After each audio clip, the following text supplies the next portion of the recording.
હું શું કહું છું હવે બોલો ને ક્યારે બેસવું છે ભાઈ કામ બતાવ દો પેલા. બે હું શું કહું છું રતનપુર ચોકડી બેસ્ટ છે. ઓ ના ભાઈ એટલું દૂર નહીં જવું યાર.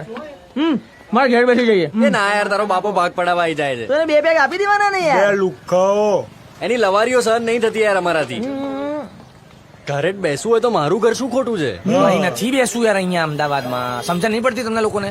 પકડાઈ જઈશું, મારા લગ્ન ની લેવાઈ જાય. બે તું કહેતો હોય તો પોલીસ સ્ટેશનમાં ફોન કરું બોલ, બધા ઓળખે આપણને. ભાઈ ઓળખાણ હોય ને તો દિવાળીમાં ઘેર બોલાવજે કાજુ કતરી ખાવા. આમ પત્ર ઠોકી જી પાછા. બે મનિયા ખોટી ચિંતા કરે એટલે કઈ નહીં થાય. અલ્યા ભાઈ લગ્ન ના હોત ને તો 4 વાજતા ખુલ્લામાં બેસી જાતી યાર.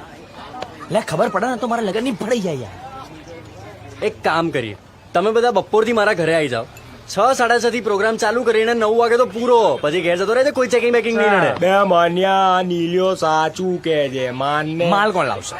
ભાઈ એક નવો શોધી કાઢ્યો છે, હોમ ડિલિવરી બગા લાય, પૈસા ઢીલા કર ઉપર ના ખિસ્સામાંથી લાય કાંધિયા કાઢ. નાલાક જઈ આને આપી દેજો.